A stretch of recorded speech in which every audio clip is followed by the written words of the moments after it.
Bonjour, j'espère que vous allez bien et que votre été se déroule sous de joyeux auspices, que vous soyez en vacances ou pas, en famille ou pas, enfin bref, j'espère que vous profitez en fait de ce moment peut-être pour faire une pause dans votre existence. Et aujourd'hui, en fait, j'avais envie d'aborder avec vous la notion d'ambivalence. Alors, je vais évidemment, comme habituellement, essayer de la circonscrire un petit peu de manière philo-psychologique. Mais cette notion d'ambivalence, j'avais envie de la mettre au regard aussi de la notion de paradoxe, dont je parle régulièrement dans le cabinet, mais aussi dans mes projets, dans mes écritures, dans mes personnages aussi peut-être. Et pourquoi je voulais évoquer l'ambivalence par rapport au paradoxe? Parce que je crois que la vie est paradoxale. Il y a forcément la naissance, la mort, des joies, des peines. Euh, il faut à la fois vivre comme si on devait mourir demain et apprendre comme si on devait vivre toujours, comme disait Gandhi. Donc voilà, donc il y a quelque chose de l'ordre du paradoxe. Mais ce qui m'intéresse là, c'est plutôt la notion d'ambivalence et de notre ambivalence à nous, êtres humains qui sommes relativement particuliers. Euh, et lorsqu'on aborde la notion d'ambivalence, en fait, dans ambivalence, il y a aussi cette idée d'ambiguïté, hein, c'est-à-dire les deux choses. Et je trouve que dans ce mot de valence, évidemment, dans ce terme, en fait, on pourrait entendre la valse de nos ambiguïtés. Peut-être que c'est ça l'ambivalence, peut-être que c'est ce qui nous permet de danser entre nos différentes parts de nous-mêmes. Alors lorsqu'on parle d'ambivalence, on peut évoquer la piste évolutionniste, c'est-à-dire que nous sommes à la fois gentils et méchants, hein. Souvent ça nous ramène à une question d'ordre moral, parce que l'histoire de l'évolution de l'espèce humaine, en fait, nous a amené et nous a conduit à être les deux. À la fois le besoin d'être méchant peut-être pour lutter contre nos rivaux, mais aussi contre les prédateurs, et besoin d'être gentil pour se faire des alliés et pouvoir fonctionner ensemble. Mais à cette piste-là, on peut également associer ou réfléchir à la piste rousseauiste qui parle de l'ambivalence et qui dit, lui, Rousseau, que nous étions peut-être d'abord des gentils, de bons sauvages, avant que la société en fait nous rende méchants, égoïstes, envieux. Résultat, nous sommes mélangés. Et comme disait Emmanuel Kant, et bien sûr je ne vous fais pas tout un discours de cours de philosophie, mais Kant disait ceci, il parlait de l'insociable sociabilité de l'être humain, qui est quelque chose qui lui permet d'aller, de développer en fait son potentiel grâce à une forme de concurrence. Et peut-être que l'ambivalence aussi, c'est notre côté double, notre côté duel, peut-être une vision réaliste en fait de l'humanité, en reprenant un petit peu toujours dans la démarche moderne, cette pensée de Hobbes qui, dans le Léviathan, disait que l'homme était un loup pour l'homme. Eh bien, peut-être qu'en fait, nous n'étions pas d'abord gentils comme Rousseau le pensait, mais nous étions peut-être d'abord très très très très méchants. Et puis, la vie en société nous a appris à développer notre gentillesse, notre sociabilité, notre solidarité. Alors, je ne sais pas en fait, en réalité. Je ne sais pas si vous avez des enfants autour de vous et des tout petits, mais je crois qu'ils ne sont ni gentils ni méchants. Ils sont peut-être, comme dirait Freud, des pervers polymorphes, ce qui ne veut pas dire en fait qu'en réalité ils sont dotés de perversité, mais qu'au contraire, ils vont vers en fait. Ils s'explorent eux-mêmes. Et peut-être que notre ambivalence, c'est ça, c'est une exploration de nous dans tous les sens du terme. En fait, nous ne sommes ni d'abord gentils, ni d'abord méchants, nous sommes les deux. Parce que dans notre enfance, peut-être, eh bien, nos parents n'étaient ni totalement gentils, ni totalement méchants.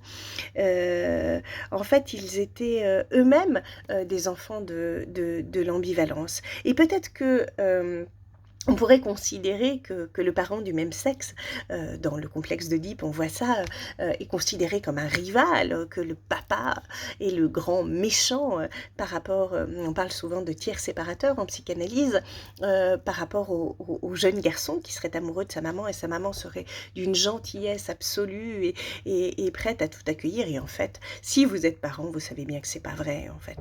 Vous savez bien que nos enfants, à la fois, nous les aimons, et nous pourrions déplacer des montagnes pour eux. Et puis par moments, ben, on en a marre et il nous arrive même en fait de pouvoir ressentir l'envie qu'ils ne soient pas là. Et à ce moment-là, nous nous en voulons en fait, parce que ce n'est pas une envie vraie, c'est juste une espèce de pulsion ou d'instinct. Et en fait, nous ne sommes ni gentils ni méchants, nous sommes pleins, nous sommes tout. Et finalement, la gentillesse ou la méchanceté, elles ne sont pas là de manière continue, elles sont là par moments.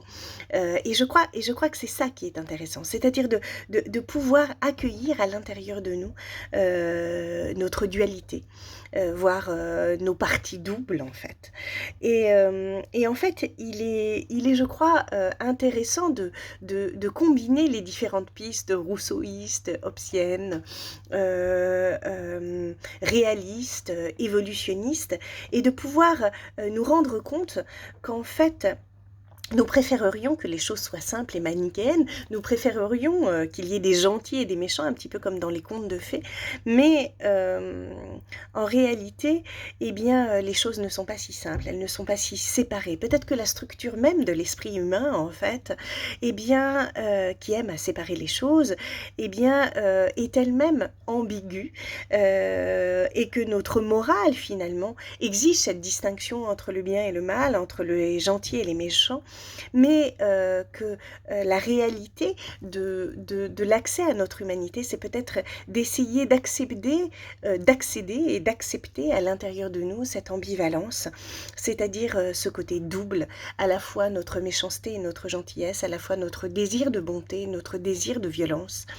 Et finalement, comme si ces deux parts de nous, en fait, s'alimentaient elles-mêmes, et quelle était la source de la vie primitive, d'avant la pensée, d'avant le langage, d'avant la distinction morale entre le bien et le mal. Nietzsche écrivait par-delà le bien et le mal, mais peut-être que c'est cette énergie vitale dont on parle et qu'on peut nommer le vouloir vivre chez Schopenhauer ou la volonté de puissance chez Nietzsche, ou même la libido chez Freud, parce que qu'est-ce d'autre que la libido, ou qu'est-ce d'autre que la sexualité? En fait, on dit que Freud est obsédé par le sexe, mais en fait, pour lui, tout est sexualité, et tout est ce mouvement entre Eros et Thanatos, entre ambivalence, entre volonté de construire et de détruire, et peut-être entre gentillesse et méchanceté. Et finalement, les hasards de notre vie nous amènent parfois à être gentils, parfois à être méchants, mais le plus souvent, ils nous amènent à être gentils et méchants à la fois, c'est-à-dire à nous affirmer d'une certaine manière, de manière pleinement puissante, au-delà du bien et du mal. Et en ce moment même, moi, dans ma vie, je fais l'expérience de tous ces sentiments ambivalents extrêmement compliqués aussi parce que je vis une situation compliquée.